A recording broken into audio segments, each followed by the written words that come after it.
Nitrate जो है बच्चे वो ज़मीन में अब्जॉर्ब होता रहेगा तो उसको कहेंगे नाइट्रेट लीचिंग। तो ज़मीन के अंदर जाएगा, फिर वाटर टेबल यानी हमारा जो पानी है, अंडरग्राउंड वाटर है, उसमें ऐड हो जाएगा नाइट्रेट, और फिर हम पी जाएंगे तो फिर हमें बहुत नुकसान होगा उससे। उसके अलावा run of soluble organic compound, यानी ज़मीन में जो ऑर्गेनिक कंपाउंड्स हैं सोल्यूबल फॉर्म में, उनका भी रन ऑफ हो जाता है, यानी वहाँ से वो ज़मीन से जो है हट जाते हैं। ज़मीन से हट के बह के या तो वो किसी और जगह पे चले जाएंगे या ज़मीन के अंदर चले जाएंगे।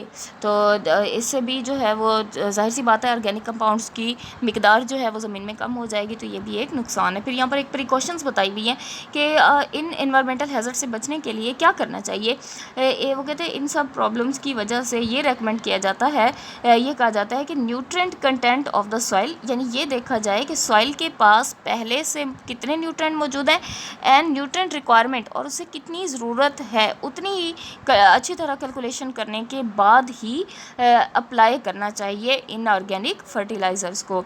यानी आप ये देखें कि ज़मीन को कितने न्यूट्रेंट्स की ज़रूरत है और कितने न्यूट्रेंट्स उसके पास पहले से मौजूद हैं। ये ना हो कि पहले से ही ज़मीन में जो है काफ़ी सारे न्यूट्रेंट्स मौजूद हैं और आप खाद डाले जा रहे हो कि फसल अच्छी हो और खाद डाले जा रहे हो, तो उसका नुकसान होगा। तो आप पहले ये देखो कि सॉइल के पास अपने कितने न्यूट्रेंट्स हैं और उसे कितनी मिकदार में ज़रूरत है, पहले अच्छी तरह कैलकुलेशन कर लें और उसके बाद जो है इनऑर्गेनिक फर्टिलाइज़र का इस्तेमाल करें। यहाँ पर एक MCQ लिखा हुआ है कि आप एक खेत में इनऑर्गेनिक फर्टिलाइज़र डालते हो और सपोज दूसरे खेत में क्या डाल देते हो, ऑर्गेनिक फर्टिलाइज़र, तो पौधे को कौन सी खाद पहले अवेलेबल होगी, कौन सी खाद जो है पहले मिल जाएगी। जाहिर सी बात है जो इनऑर्गेनिक फर्टिलाइज़र है वो पानी में रेडली सोल्यूबल है, जल्दी हल हो जाती है, तो वो पौधा जो है उसको फ़ौरन पिक कर लेगा। ऑर्गेनिक फर्टिलाइज़र जो है वो देर से हल होती हैं, देर से डिज़ोल्व होती हैं, तो इसलिए वो भी लेट मिलती हैं। तो ये एज अ होल आप लोगों ने करना है बच्चे। बीच बीच में से आप शॉर्ट क्वेश्चन भी पूछे जा सकते हैं, वैसे ये लॉन्ग क्वेश्चन के लिए करना है। एक पेज नंबर 143 आज के लिए हम स्किप कर रहे हैं, नेक्स्ट लेक्चर में इसको कंटिन्यू करेंगे। आज हमने नेक्स्ट आगे पढ़ना है पेज नंबर 144। यहाँ पर बताया हुआ है मिनरल्स के बारे में।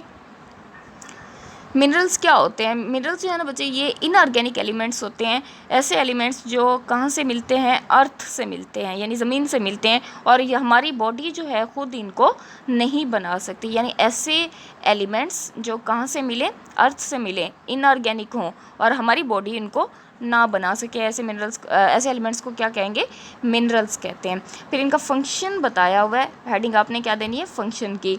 तो ये कहाँ जो वेरियस फंक्शंस जो हैं हमारी बॉडी के, ये परफॉर्म करते हैं और हमारी हेल्थ को मेंटेन करने में भी यूज़ होते हैं। हमारी डाइट जो है डायरेक्टली या इनडायरेक्टली जो है वो प्लांट्स और वाटर और इन एनिमल्स, इन सब पे डिपेंड करती है, और ये सब जो है इनसे हमें क्या हासिल होगा, मिनरल्स हासिल होंगे।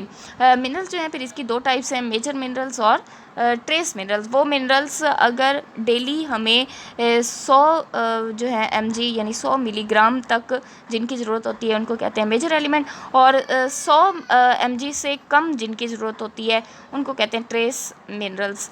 यानी मेजर जो मिनरल्स हैं इनकी ज़रूरत हमें ज़्यादा होती है, 100 मिलीग्राम तक हमें चाहिए होते हैं, और जो ट्रेस मिनरल्स हैं उनकी ज़रूरत हमें कम होती है। अगर 100 मिलीग्राम से कम भी हो जाते हैं तो कोई नुकसान नहीं है। और फिर उसके बाद यहाँ पर एक टेबल बनाया हुआ है, इस टेबल में से यहाँ पर मिनरल्स के नाम लिखे हुए हैं, मेजर मिनरल्स और ट्रेस मिनरल्स। ये आप लोग जब डिफरेंस में आए क्वेश्चन मेजर और ट्रेस का, तो डेफिनेशन लिखने के बाद यहाँ से आप लोगों ने ये जो है एग्जांपल भी देनी है। मेजर मिनरल्स में कौन कौन से आ जाते हैं, sodium, potassium, chloride, calcium, magnesium and phosphorus. Trace minerals में क्या आ जाते हैं, iron, zinc, copper, chromium, fluoride और आयोडीन। सोडियम का बताया हुआ है कि हमारी बॉडी में क्या करता है, फ्लूइड बैलेंस, यानी पानी जो है, पानी और उसके अलावा जो टिश्यू फ्लूइड है उसका भी बैलेंस करना किसका काम है, सोडियम का काम है। और जो बाकी न्यूट्रिएंट्स हैं उनकी एब्जॉर्प्शन में भी सोडियम जो है वो इम्पोर्टेंट रोल प्ले करता है। पोटेशियम का भी बताया हुआ है, फ्लूइड बैलेंस में रोल बताया हुआ है, और उसके अलावा एक्ट एज अ को फैक्टर। हमने पढ़ा था कि कुछ एंजाइम्स को काम करने के लिए नॉन प्रोटीन पार्ट की ज़रूरत पड़ती है जिनको को फैक्टर कहते हैं, तो पोटेशियम भी एक को फैक्टर के तौर पर यूज़ होता है। क्लोराइड का बताया हुआ है, फ्लूइड बैलेंस करता है, और उसके अलावा हाइड्रोक्लोरिक एसिड यानी HCl के बनाने में भी क्लोरीन जो है वो इस्तेमाल होता है। फिर ओवरऑल इन सब का फंक्शन बताया, यानी सोडियम, पोटेशियम, क्लोराइड, इनका ओवरऑल फंक्शन बताया हुआ है कि ये क्या क्या करते हैं। ये बच्चे मसल कंट्रैक्शन, हमारी ये मसल्स की मूवमेंट में हेल्प करते हैं। उसके अलावा नर्व इम्पल्स, हमारा जो मैसेज जाता है ब्रेन में या ब्रेन से वापस आता है उसकी ट्रांसमिशन में हेल्प करते हैं। उसके अलावा हार्ट